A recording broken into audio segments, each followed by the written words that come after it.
Nah, siapa yang bisa mempengaruhi kita? Itu sangat ditentukan oleh pilihan kita. Saya ulangi, apa yang mempengaruhi kita itu sangat ditentukan oleh apa yang kita pilih. Kemarin malam dari Maryland kami balik, kami diskusi menarik sekali semenjak perjalanan itu. Nah, salah satu itu ada kalimat begini. Sekarang begini, kalau ada orang itu nggak mampu, saya tanya nggak mampu apa? Nggak mampu hidup kudus, mentaati Tuhan. Artinya orang itu berbuat dosa. Nah, begitu kalimat itu muncul, nah itu dia. Ternyata nggak ada orang nggak mampu di dunia. Loh, kok bisa? Sekarang kalau dia nggak mampu mentaati hukum Tuhan, untuk dia bisa berbuat dosa, itu perlu sebuah kemampuan tidak? Coba jawab, untuk dia bisa berbuat dosa, dia perlu kemampuan tidak? Ya sudah. Berarti kemampuan yang dia miliki dipakai untuk yang salah. Jadi berbuat dosa pun perlu kemampuan, sudah. Kaget bukan kalau kita dengar ini? Kenapa kita nggak milih untuk mampu berbuat kudus? Jadi semua itu tergantung pilihan kita. Renungkan, iya atau tidak? Pilihan. Kita mau milih dipimpin atau jadi pemimpin. Kita mau dipengaruhi atau jadi pengaruh. Itu semua pilihan. Nah, celakanya manusia ini milihnya cenderung yang negatif. Ngeri sekali. Dan hanya ada satu kekuatan terbesar yang paling hebat mempengaruhi manusia, dan itu selalu berdua, tidak pernah satu. Seks dan uang, uang dan seks, catat itu. Betul tidak? Saya pernah ketemu orang gila, betul-betul gila. Ya, memang dia gila. Tapi heran, segila-gilanya orang ngerti duit itu dibohongin marah. Itu sih nggak ngerti sampai hari ini. Dia bisa dibohongin yang lain-lain, tapi bohongin duit nggak bisa. Betul atau tidak? Jadi manusia itu dengan uang itu luar biasa. Ini masalah. Orang itu kalau sudah kena dua hal ini, seks dan uang, tidak pernah berjalan sendiri-sendiri. Mereka selalu bersama. Nggak ngerti kena apa setan buat dua itu begitu kompak. Setuju saya katakan ini? Nah, sekarang tanyakan diri kita. Saudara, kita semua hidup perlu uang, betul. Tapi uang bukan segala-galanya. Ben, kau dan baca tulisanmu di majalah apa? Indonesia ini minggu yang lalu waktu Pak Endra bawa itu ke retreat. Oh, betul. Sudah baca sama Pak Pendeta Ben. Bagaimana roh di Philadelphia ini menghancurkan begitu banyak keluarga soal judi. Tolong saudara yang belum baca itu renungan yang bagus. Uang, hati-hati dengan barang yang sama. Uang itu membuat orang pintar jadi bodoh, orang bodoh lebih bodoh lagi. Katakan amin. Itu uang, betul tidak? Ngeri sekali. Maka itu latih diri saudara untuk tidak tergantung dengan uang. Ini serius. Uang itu bisa merusak semua. Gak main-main kekuatan uang itu. Kakak, adik kandung, orang tua, anak, suami, istri bisa jadi musuh gara-gara barang yang satu.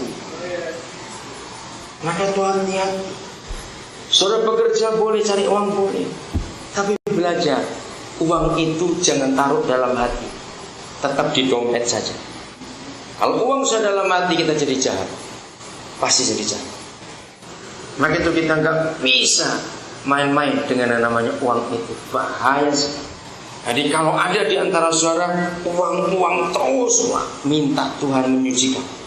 Ada roh jahat dalam diri orang. Orang sekerasukan uang, dia nggak mau tahu yang baik, yang benar, nggak mau tahu apa. Orang nggak usah dirasukin dengan uang, dia sudah nggak tahu siapa diri ini. Ini perlu dihancurkan. Ini sebuah peperangan dalam hidup. Saudara, kita harus menjaga ini dalam hidup kita. 90 sekian persen orang Indonesia yang datang ke Philadelphia itu adalah uang tujuannya, bukan yang lain. 90 sekian persen. Hanya 0,01 0% yang mau sekolah. Sedikit sekali, tapi semuanya 99% adalah uang. Maka terus hati-hati dalam hal. Datang baik-baik, datang rukun-rukun. Begitu tahu uang berantakan semua di sini. Betapa hebat kekuatan ini. Maka itu anak-anak, engkau jaga diri. Ini sebuah peperangan, ini tugas gereja. Saya lupa di bagian mana Pak Benny berkata bahwa perlu ada 911, ya, hotline dari semua gembala untuk orang-orang Indonesia. Betul, masalah-masalah begitu berat di sini. Soalnya kita harus tahu hal ini. Seorang pemimpin yang hebat, begitu dia kena uang, dia jadi goblok. Betul tidak? Dia selalu lupa semuanya. Ada ayat yang bagus, kita lihat Amsal 30. Amsal 30. Kita lihat ayat ini. Amsal pasal yang ke-30, ayat 15 dan 16. Amsal 30 ayat 15 dan 16. Si lintah mempunyai 2 anak perempuan. Nama yang satu untukku, dan nama yang kedua juga untukku. Ada 3 hal yang tidak akan kenyang, dan hal yang keempat yang tidak pernah berkata cukup. Siapa itu? 1, dunia orang mati. Saya lihat kuburan itu nggak pernah berkata cukup untuk terima mayat. Masuk terus, cemplungin berapa jam masuk. Betul nggak? 2, rahim yang mandul. Agak jelek ini artinya, tapi ini satu kebenaran yang luar biasa. Yang ketiga, bumi yang tidak pernah puas dengan air. Mau diisi air berapa aja dihabiskan oleh bumi diserah. Hal yang keempat adalah api yang tidak pernah berkata cukup. Saudara, mengapa Papa berfirman sejelek ini? Bahwa kalau ada orang nggak bisa berkata enough, cukup, orang itu pasti jadi jahat kelakuan. Dan digambarkan dengan 4 hal ini: kuburan, rahim yang mandul. Yang ketiga apa tadi? Bumi yang tidak pernah puas dengan air. Yang ketiga adalah api yang nggak pernah berhenti untuk membakar. Maka kalau ada orang nggak pernah bisa berkata cukup tentang uang, maka orang itu nggak ubahnya seperti lintah, seperti kuburan, seperti rahim yang mandul, seperti dunia, seperti bumi, dan seperti api. Semuanya jelek. Saudara, semua kita butuh uang, betul? Nggak ada orang hidup nggak butuh uang. Munafik orang yang berkata nggak butuh uang. Sekali lagi, yang hidup sekarang ini mati nggak ada yang gratis. Itu jangan mati dulu, mati itu mahal. Lo betul nggak? Mati itu mahal. Apalagi hidup. Nah, tapi bagaimana? Saya bersyukur kepada Tuhan. Saya diajar Tuhan tentang uang itu. Saya tuh nggak pernah takut kekurangan. Ini yang penting.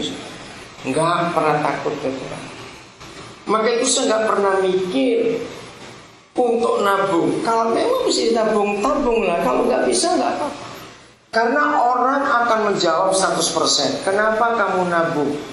Jawabannya pasti cuma satu, ya siapa tahu. Itu artinya negatif atau positif? Kata ya siapa tahu. Ayo, negatif atau positif? Negatif. Itu pasti untuk ya jaga-jaga. Nah, itu kedua. Semuanya kalau ada 2 kalimat itu, ya siapa tahu, ya untuk jaga-jaga, itu pasti negatif. Maka orang Kristen yang diberkati dengan cara seperti itu, mereka nggak akan pernah menggunakan untuk kemuliaan Tuhan. Sekali lagi untuk Tuhan, untuk dirinya pun dia akan hemat-hemat, karena siapa tahu.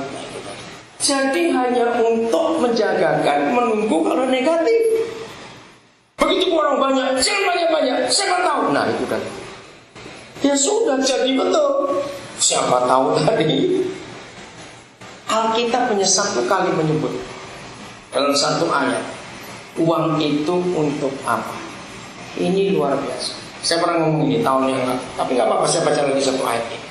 Lukas 16 ayat 9. Inilah satu-satunya ayat dalam Alkitab yang memberitahukan kita uang itu untuk apa. Lukas 16 ayat 9. Yang berdiri supaya tahu, ya.